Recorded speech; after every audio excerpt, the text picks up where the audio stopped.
Hi, Matt here. Before we get started, I wanted to wish all of you happy holidays and happy new year. 2025 marks Think Fast, Talk Smart's 5-year anniversary, and we are excited to continue to develop content and a community that supports you developing your communication and career. We have lots of great things coming up. In January, you'll notice several collaborations we have with companies to help bring you more in-depth and meaningful content. In mid-January, we'll release our mini-series on communication, happiness, and well-being. Soon, we'll also be hosting a LinkedIn Live focusing on expanding and developing your career. As always, we thank you for listening and your support. Hi, Jenny here. For those of you who don't know me, I'm Jenny Luna, the founding executive producer of Think Fast, Talk Smart. Welcome to our first premium AMA, Ask Matt Anything. This is a preview, and I'm excited to help you get some questions answered.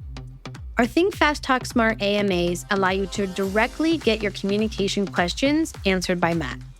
And as a Think Fast, Talk Smart premium member, you can submit your questions on our premium portal. You'll not only hear your question answered, but you can hear all other premium members' questions answered. For our general listeners, we will periodically run AMA previews like this one, where you will hear a few of Matt's answers to the AMA questions. So without further ado, let's bring Matt on to answer some of your insightful questions. Before we get started, I'd like to invite you to join our growing community from around the globe by subscribing to Think Fast, Talk Smart Premium. As a subscriber, you'll get early access to events, exclusive content, and opportunities to participate in AMA sessions. Ask Matt Anything. Visit fastersmarter.io/premium to sign up today. Hey, Jenny, great to be here with you. Thank you.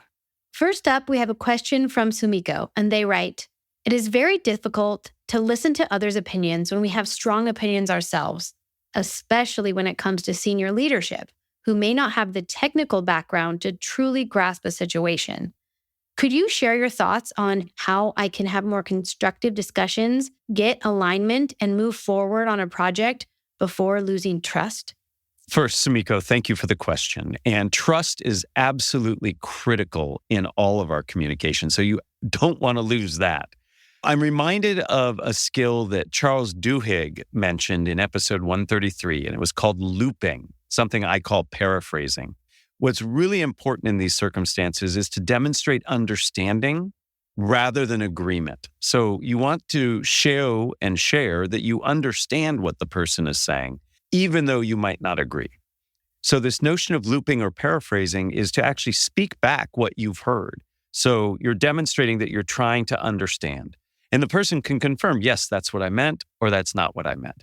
So even though you might have some concern or you might have some challenges with the person or their position, demonstrating understanding is really important. If there's power differences and power dynamics, it's really critical to demonstrate that you've heard what they've said and then acknowledge that's one point of view and suggest, perhaps through questioning, other points of view that might be more in line with what you're thinking. So instead of saying, I've heard what you said about this, here's what I think, you could say, I heard what you said about this. What are we thinking about this? So pose it as a question. That can be more appropriate, especially when there are power differences. So use this notion of looping or paraphrasing to acknowledge that you've understood what the person said, and then leverage questions as a way of getting your point across. And I think that will help you maintain the trust that you're looking for. So it sounds like instead of maybe offering opinion, we could even frame that as a question in order to move the conversation forward and still be building that trust. Jenny, that was a fantastic job of looping and paraphrasing. Yes, that's exactly what needs to be done. What's the next question? Thanks, Matt. I think everybody can benefit from that advice. Our next question is from Wendy, and Wendy writes, "I recently changed careers from K through 12 teaching to a high-impact nonprofit role. I've gone from teaching 20 people in a hands-on classroom to leading virtual tech trainings for 220 adults located all over the world. I find it easy to create the presentation based on your frameworks and my 15 plus years of experience teaching, and I have received very positive feedback. But I want to get better at engaging a large, diverse audience on a webinar. Other than storytelling, what are some other communication techniques that I could use? Well, Wendy, I think there's a special place in heaven for anybody who has taught K through 12. So first and foremost, thank you for that work. And congratulations on moving to a different career, but still teaching. So what you're really asking about is engagement. And to me, engagement is what I call sustained attention. It's hard to get people's attention. It's really hard to keep it over time, especially when you're virtual. I've written an article for Harvard Business Review on 3 major ways to engage an audience. Let me share those 3 with you, and then I'll relate them to virtual communication specifically. The first is physical engagement. Get people doing something. I am sure you remember and learned as an elementary school or high school teacher that when you have your students do something, they're more focused on task and ultimately learn more. So where people's bodies go, their brains follow. So if you can have people writing things down, talking to each other, raising their hands, watching a video, all of those are physical engagement that help you keep your audience focused. Now you contrast it to mental engagement. And mental engagement is gained primarily in 2 ways. First, asking questions. When somebody asks us questions, our brains perform very differently than when they tell us something.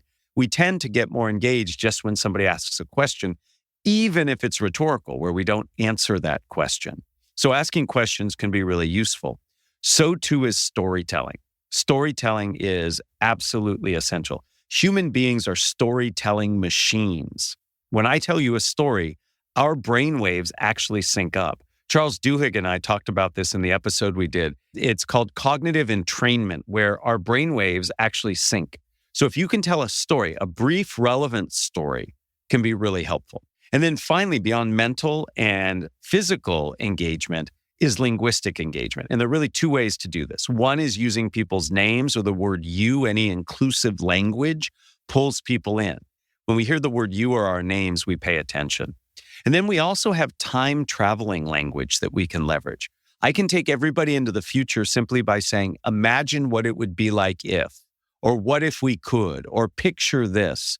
That's language that takes you into the future and you begin to see it in your mind's eye. Similarly, I can take you into the past. I can say, remember when. All of that gets you engaged in a way just talking normally doesn't.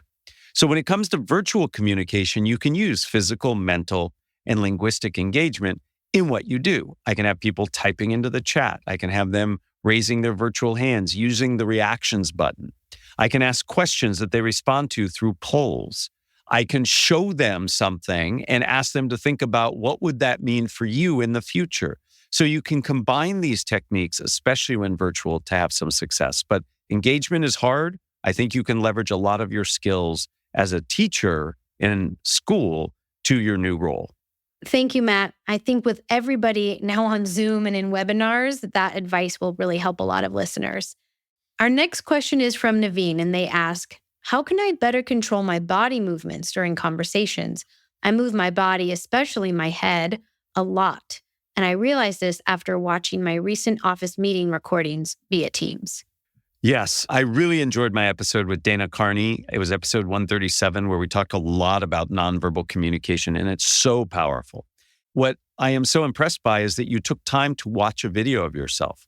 That's always the advice I give people, that if you want to better understand your nonverbal presence, you need to record yourself and watch and listen. So take the time to record yourself and watch. And I recommend that you actually watch in a couple different ways. One, watch with no sound.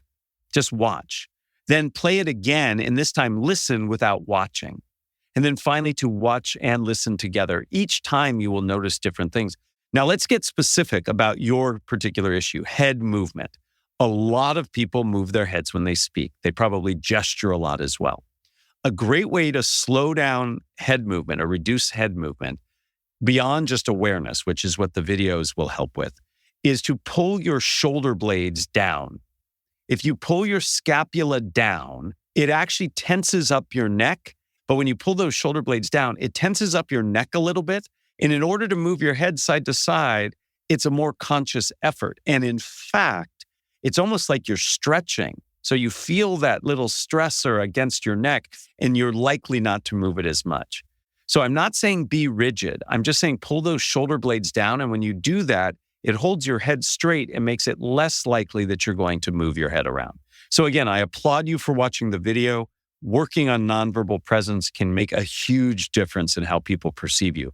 You can have amazing things to say, but if you say it in a distracting way because of your nonverbals, it actually degrades your credibility and your message. Great. Our next question is from Greg, and Greg asks, when talking to people who are experiencing strong feelings, I tend to let that person dominate the conversation, even if I have strong feelings myself. How can I respectfully acknowledge my conversation mate's feelings while ensuring that my voice is heard? Emotions are tough, especially when somebody has very strong emotions, positive or negative. What's important is to acknowledge the emotion. To have something very emotional happen and ignore it, I think shows you as tone deaf and can be very awkward. But at the same time, you don't want to name the emotion because you might get it wrong. I might say, oh, I'm sorry you're so frustrated. And the person says, I'm not frustrated, I'm angry. Well, now we're debating their emotional state, and that's pulling us away from whatever the communication issue challenge is. So I might say, I hear you're very passionate about this, or I hear you have great concern, or clearly there's big emotion here. So I acknowledge that the emotion exists without labeling it specifically. It is totally okay to acknowledge the emotion and then share your emotion and position as well. This is where paraphrasing can be really useful. I might say something like, I hear you have a lot of passion towards this topic. The paraphrase then becomes a bridge for you to add your piece to it. So I acknowledge the emotion. I paraphrase what I heard you say. I connect it to the environment, what else is going on in the room or the meeting, and then I connect my position to it.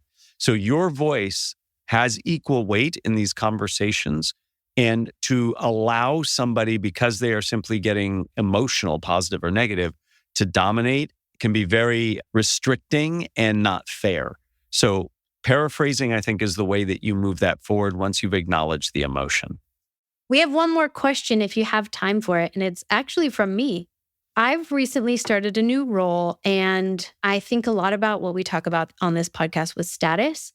So I'm having a lot of one-on-ones as I'm meeting new people in this new role. So I try to really lower my status when I'm in a meeting with someone of lower status. And I try to up my status and seem more powerful when I want to be in a meeting with more powerful leaders. But where I'm getting stuck is when I'm in a meeting with both of those people. So what do you do in a meeting where there's lots of different statuses? How do you find the status to play to? That's a very challenging situation, Jenny. And first, congratulations on your new role. As you well know, we had a conversation with Jeff Pfeffer, who's an expert on power, Deb Grunfeld, who also studies power. And Deb studies it from exactly the way you worded it, which is how do I act in that way? And power and status is something that we can play with, we can act with. I think for me, coming from a place of gratitude and listening is important. Because when you are the person of higher status or power, and speaking to a subordinate or somebody who's lower in the hierarchy, demonstrating listening is really a gift that you're giving them, and you're leveraging your power and status to listen. When you are dealing with somebody who is higher up in the hierarchy, listening is demonstrating your deference to them, but also saying that, hey, I want to be of assistance and help. So putting yourself in a position where you can listen, I think, is really important. And it could be just by starting the meeting, assuming you're running a meeting, where you could say, I have an agenda that I'd like to cover, but first I'd love to listen to your perspectives on this topic to make sure that we address them as we go. And then start with the person perhaps who has the lower status or power or higher status, listen, paraphrase, because again, paraphrasing is a way to signal that I've really heard you. And then you can begin the conversation after taking into account what they've said. Now, in terms of your body posturing, a lot of our status and power is signaled through what we do with our bodies. So it might be the case that with the person who is subordinate to you, lower in hierarchy or status, you might tilt your head, you might lower your volume a little bit. Those are all signs of deference to lower your status so the other person feels more comfortable. You might actually even leverage hedging language. So instead of saying, we should do this, what do you think? You might say, I think we should do this, what do you think? You hear how that sounds a little lower.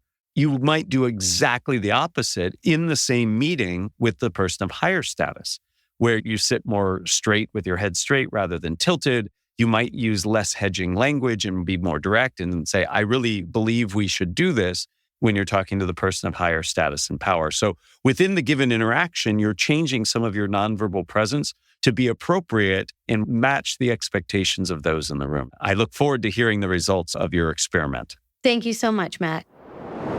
A big thank you to Matt Abrahams, and thanks to all of our premium members who submitted their AMA questions. I wanted to add my thanks to all of you for becoming premium members. Think Fast, Talk Smart is all about building community and helping you hone and develop your communication and your careers.